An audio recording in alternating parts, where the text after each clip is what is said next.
But like for withering waves, damn, it sounded so serious. Like goddamn. So, as Verena is doing her thinking idol, we are going to be talking about what is this episode? What are we doing here? So, welcome back to Genshin. This is episode 13. We're going to be doing something that I feel like a lot of people have been discussing recently, which is the comparison between Genshin Impact, not Genshin, even though that's the name of the podcast, Genshin Impact versus Wuthering Waves. Now, I know that this is a pretty hot topic because a lot of people have their own opinions, a lot of people have their own experiences from each game. Maybe there's a bug, maybe there's like some sort of issue with payment, with wishing, they got unlucky, many reasons. But I just wanted to give a somewhat subjective opinion on the comparison between the two games as a long-time player of Genshin Impact with 2+ years, and also with Audrey playing since launch of Genshin Impact, and also we have both played since Wuthering Waves has launched.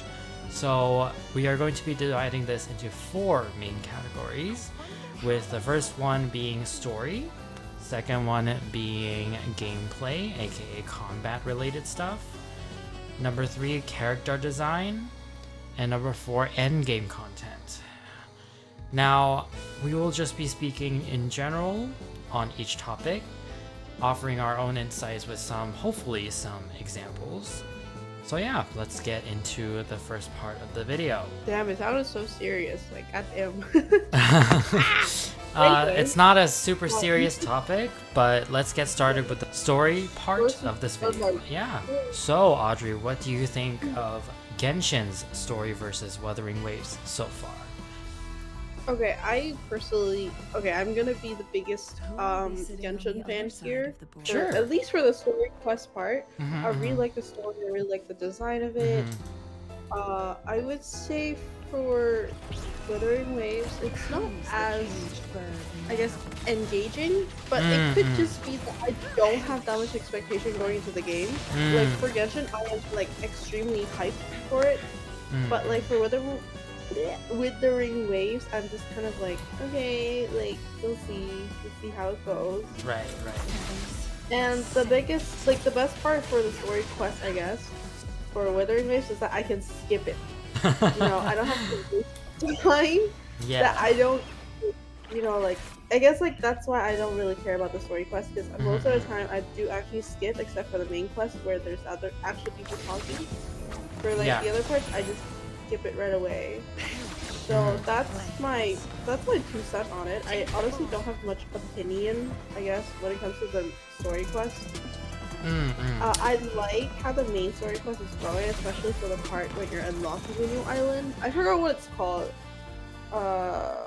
Like where you meet Changli for like the island. Oh right, Mount Firmament and the dragon. Yeah, and like Jinxie that part. Yeah, Yeah, that was I believe that was Act 7. Act 7. Yeah. I think so yes, building on what you said, I would also tend to generally agree with what you're saying, because Genshin's story gives me a sort of like reaction of not being able to stop, if you know what I mean.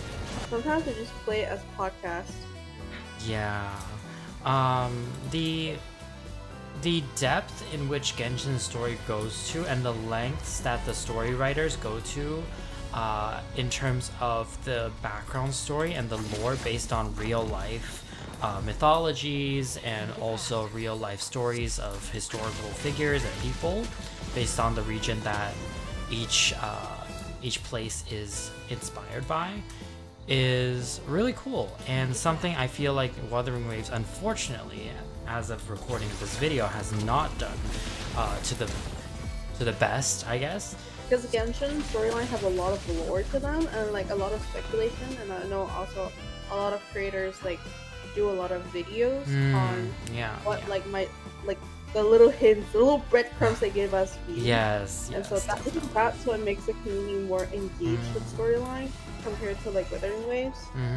Because we don't have that much content to like work upon, so like it's not as engaging as like Genshin. Yes, definitely. So I think that in general, I would say that because of the depth in which Genshin goes to for the inspiration behind their story. It makes it so that when you're going through the story, it feels extremely engaging, to use Audrey's words.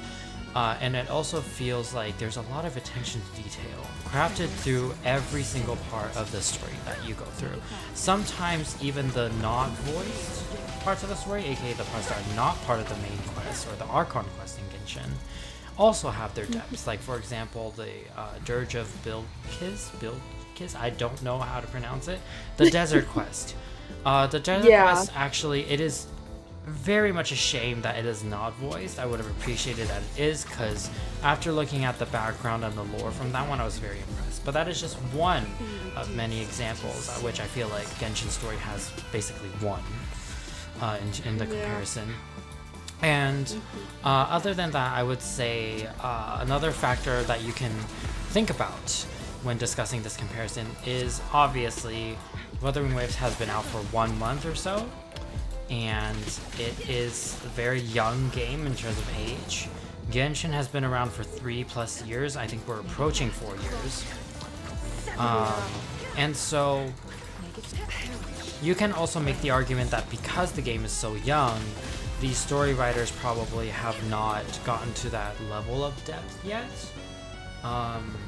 Even though Mondstadt's storyline was already very engaging and it felt like there was a lot of lore behind it, I would say that towards the end of Chapter 1 for Wuthering Waves is where the story started to pick up, and I started to see some, you know, like hope, let's just call it that, hope, that the story is not as boring or as, like, not engaging as I originally thought it would be.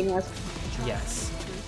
I would say that the story behind Changli, the story behind Jinxi, the Sentinel, and all that stuff is very, very interesting.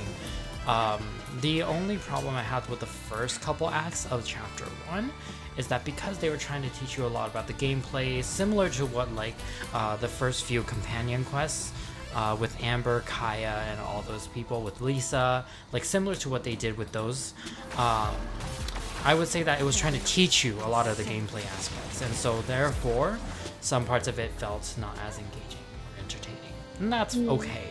But I'm really looking forward to what Wuthering Waves has planned for Chapter 2 and beyond. And if there's more remaining acts of Chapter 1, then also that. Yeah, I would say that that's like the basic opinion of us both. I think we can agree that in general, as of right now, Genshin has a better story based on detail, based on engagement, based on the lore behind it. It's all just generally like a better quality story. And it also makes it very interesting for readers to think about, or players to think about, after experiencing each part of the story.